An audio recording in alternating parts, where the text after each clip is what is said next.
Et salut tout le monde.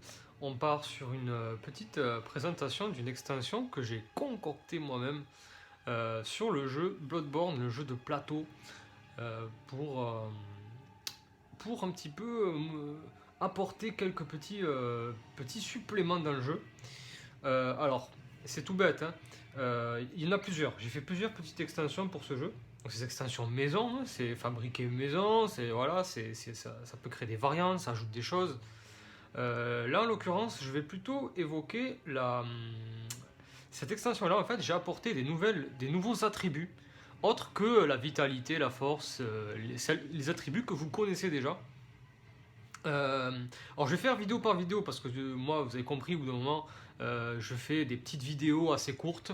Je trouve ça mieux en quelque sorte, pour l'instant en tout cas, dans ce que je peux faire. Alors, comment ça va se passer? Enfin, je vais déjà vous expliquer pour que vous compreniez pourquoi j'ai fait ça et à quoi ça correspond. Parce que sinon, ça ne sert à rien que je vous explique. Il s'agit des nouveaux attributs. Il s'agit donc de la teinte sanglante et de l'ésotérisme. Ce sont les deux attributs qui manquent au jeu. Alors, dans le gameplay, dans le jeu, il ne manque pas, on s'en fout, c'est déjà suffisant, hein, tout ce qui est vitalité, force, endurance. On est déjà sur quelque chose qui est déjà utile, hein. Je ne dis pas qu'il manque quelque chose, loin de là. Par contre, c'est par rapport au jeu vidéo que je dis ça. Pour ceux qui connaissent le jeu vidéo, ils savent très bien que il y a la teinte sanglante et l'ésotérisme aussi. Sans parler de la découverte, qui est une autre statistique supplémentaire, mais ça, il n'y a pas vraiment d'intérêt en tout cas. Alors j'expliquais en tout cas c'est quoi l'ésotérisme et la teinte sanglante dans le jeu. Déjà, la force, endurance, vitalité, ça correspond exactement à ce que vous avez dans le jeu de société, c'est-à-dire la force, ça va apporter des dégâts, vitalité, ça peut vous permettre en fait de mieux constituer votre personnage en termes de points de vie, de soins, etc. Et l'endurance pour jouer plusieurs attaques, plusieurs actions en fait, tout simplement. Euh, Pourquoi ils n'ont pas mis l'ésotérisme et la teinte sanglante dans le jeu de société? Alors déjà, pour une question, je pense aussi matérielle, ils ont fait quand même je trouve en tout cas, ils ont fait pas mal d'économies au niveau du matos, ne serait-ce que pour les échos de sang, pour plein de choses, hein. Ils ont voulu faire très court, même avec les plateaux, c'est des feuilles. Voilà, ils ont voulu faire quand même pas mal d'économies, je trouve. Euh, mais du coup, par rapport à la teinte sanglante et tourisme, pourquoi ils l'ont pas mis? Déjà, pour cette première raison. Et la deuxième raison, c'est aussi au niveau du système. Parce que, pour ceux qui le savent, j'explique un petit peu ce que c'est dans le jeu vidéo, la teinte sanglante et l'ésotérisme. On va commencer par la teinte sanglante. Souvent, en fait, ces deux attributs sont en quelque sorte comment dire? Dans le jeu, vous allez tomber sur des. Je vais faire court, hein, je vais faire assez simple, un petit peu bref. Dans le jeu, vous allez tomber sur des armes, trouver tout d'un coup des armes. Par exemple, je sais pas moi, la lame de Ludwig. Et quand vous allez dans les petits paramètres, vous allez voir que la lame de Ludwig est. Alors je sais plus si c'est exactement ça, elle a une vignette, en gros, force et ésotérisme, qui indique que plus vous augmentez votre statistique de force, mais surtout ésotérisme, je crois, et bien plus elle va faire de dégâts. Donc l'ésotérisme, en fait, ça représente en quelque sorte une vignette, juste, c'est-à-dire une mention, un badge qui est associé à l'arme et qui dit que plus vous allez augmenter votre attribut d'ésotérisme, plus cette arme va faire de dégâts. Si vous augmentez la compétence, elle ne va pas faire plus de dégâts ou des trucs comme ça. Ça correspond à ça. Et la teinte sanglante, c'est pareil. Donc ça correspond en fait à une famille d'armes, on va dire, entre guillemets. Il y a plusieurs familles d'armes, mais en général, l'ésotérisme est lié à des armes ou des outils de magie. C'est en quelque sorte pour jouer magie dans le jeu vidéo. Si vous voulez jouer un chasseur un petit peu avec des pouvoirs magiques, vous jouez un petit peu ésotérisme. Donc ça va être plutôt les outils de chasseur, donc comme la carapace de fantasme vide, c'est de l'ésotérisme. Ça va être l'augure d'Ebrietas, tout ça, ce sont des sorts en fait dans le jeu qui sont liés à l'ésotérisme. Et il y a bien évidemment des armes comme la lame de Ludwig et d'autres, j'en passe, qui profitent de ça. La teinte sanglante, elle, c'est autre chose, c'est pareil, c'est une vignette pour augmenter ses dégâts, mais qui va représenter plus des armes plutôt coupantes, comme les katanas, les dagues, les trucs comme ça, les lames coupantes, on va dire. Tout ce qui est pointu, tout ce qui fait du sang, quoi, teinte sanglante. Mais aussi, certaines armes à feu, oui, pas toutes, mais il y en a quand même pas mal, c'est beaucoup d'armes à feu. Donc c'est si vous voulez jouer en fait un chasseur qui est très bon au tir, qui va faire des jolis tirs, et qui va avoir des movesets un petit peu plus rapides, un petit peu comme par exemple le Rakuyo, ceux qui connaissent, des espèces de double, je crois que c'est double dague ou double épée, je sais plus, mais qui permettent de faire des... voilà, c'est un petit peu plus acrobatique, c'est un peu plus fin, voilà, c'est ça la Ten Sanglante. Donc voilà pourquoi ils n'ont pas mis tout simplement dans le jeu, parce que ce n'est pas possible tout simplement d'augmenter. Il aurait fallu que notre plateau d'armes, notre plateau de joueurs, mais si on prend une arme, dit bon mais ça c'est Ten Sanglante. Donc plus tu augmentes ta Ten Sanglante, plus tu as de cartes du coup Ten Sanglante dans ton paquet, plus tu vas faire de dégâts. Il aurait fallu que ce soit un truc comme ça, mais ce n'est pas possible, il y a trop d'éléments. Alors certains ça leur aurait plu, franchement c'est pas impossible à faire, mais ça fait pas mal pour certains je pense. Voilà, voilà. Moi, pourquoi je l'ai fait? Ben déjà parce que je suis un gros passionné du jeu vidéo. Et en plus de ça, parce que c'est vrai, quand on est habitué aux jeux vidéo, la Ten Sanglante et l'ésotérisme, c'est quand même un petit peu les façons de jouer son personnage qui me paraissent les plus intéressantes. On va avoir, dans le jeu vidéo, on peut jouer en quelque sorte 4 personnages. On peut jouer le personnage de force, qui va utiliser plutôt des armes lourdes, c'est un petit peu le guerrier. On va avoir le personnage qui fait vitalité, donc qui en gros peut encaisser énormément de dégâts. Et vous avez du coup les deux autres personnages qui représentent du coup cette fameuse Ten Sanglante, la TS, et l'éso, donc l'ésotérisme.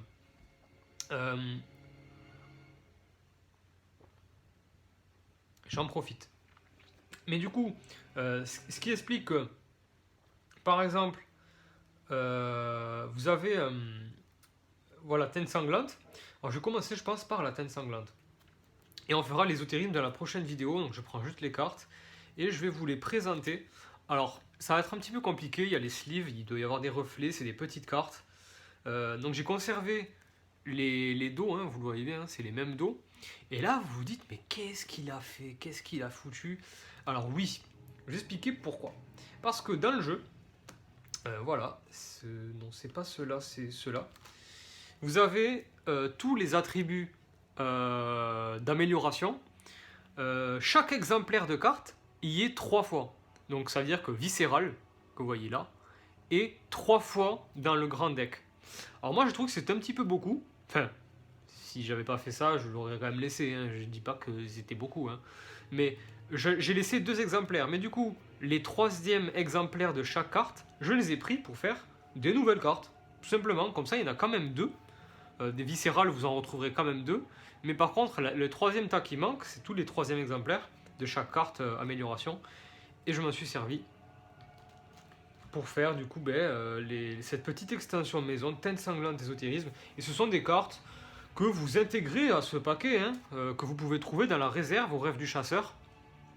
Et que vous pourrez intégrer à votre deck. Allez, on commence par la Ten Sanglante, comme je l'expliquais tout à l'heure.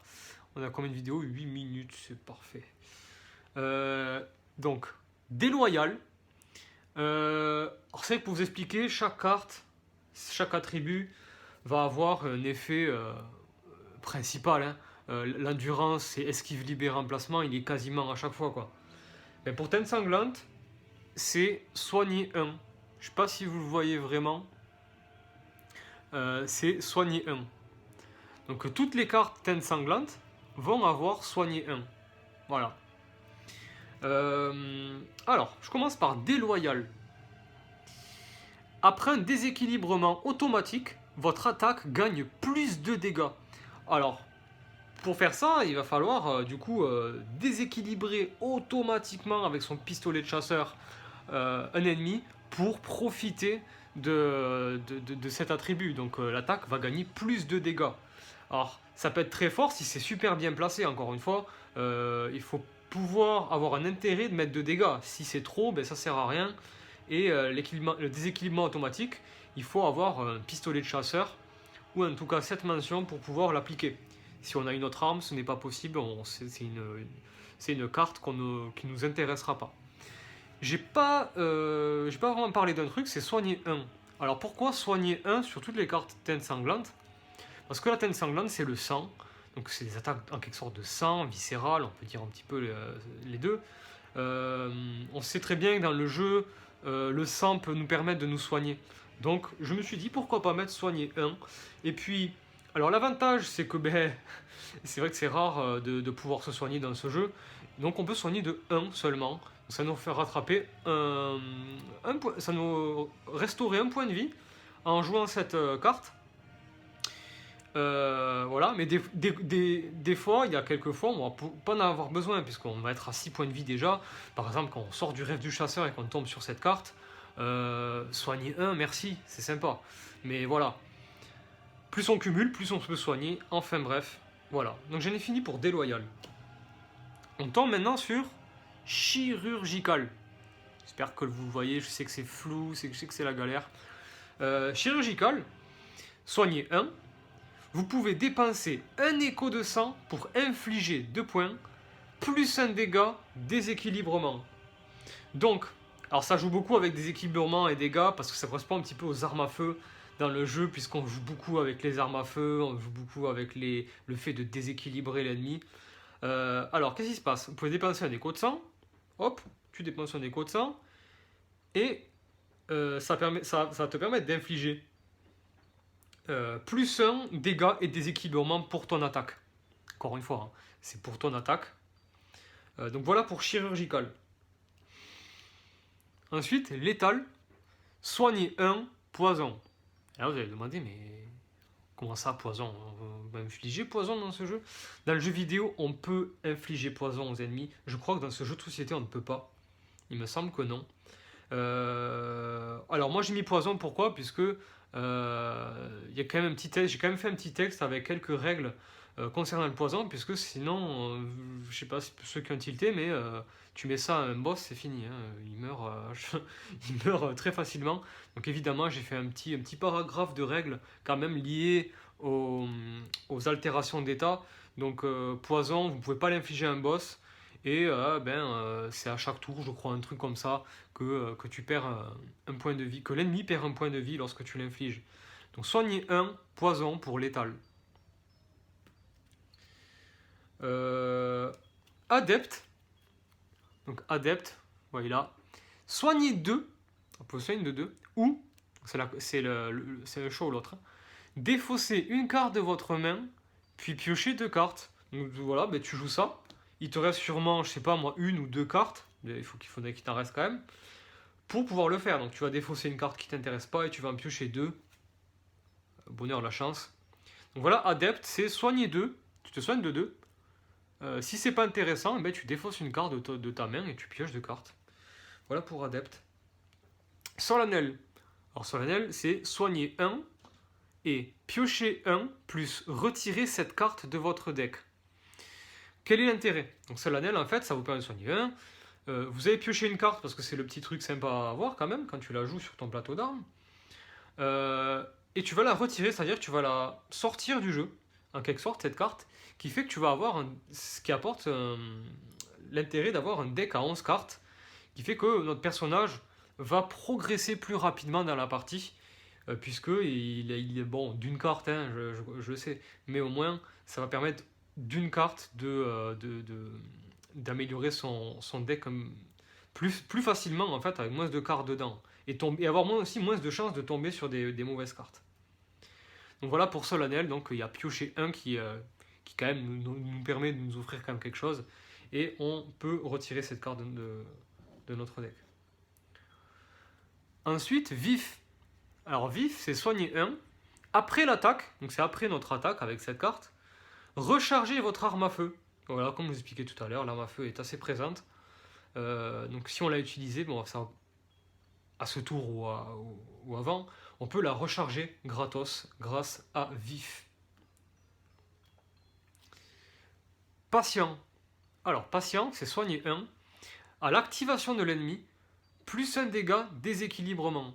Ça veut dire en gros que si tu joues cette carte pendant l'activation de l'ennemi, c'est-à-dire qu'il faut que tu la gardes jusqu'à la fin du tour en quelque sorte, ton attaque gagne plus un dégât déséquilibrement. C'est le petit classique de la Teine sanglante. Voilà. Pour patient. Maintenant, précis. Alors, chasseur précis, soigner 1 libérer cet emplacement et arme à feu plus un dégât. C'est-à-dire que quand on joue cette carte, eh bien déjà tu libères ton emplacement, mais en plus ton arme à feu, si tu l'utilises dans ton tour, donc ça correspond un petit peu au pistolet de chasseur, elle va faire plus un dégât. Le fait de la jouer, ton arme, de la déclencher, va lui apporter aussi, va permettre de faire un dégât à l'ennemi que tu as ciblé avec ton attaque. Donc en plus de ça, ton arme à feu fait des dégâts, c'est vraiment pas mal. Observateur. Soignez 1, et là c'est le petit classique des deck building, piochez 3 cartes, placez-en une dans votre main, l'autre dans votre défausse et l'autre sur votre deck.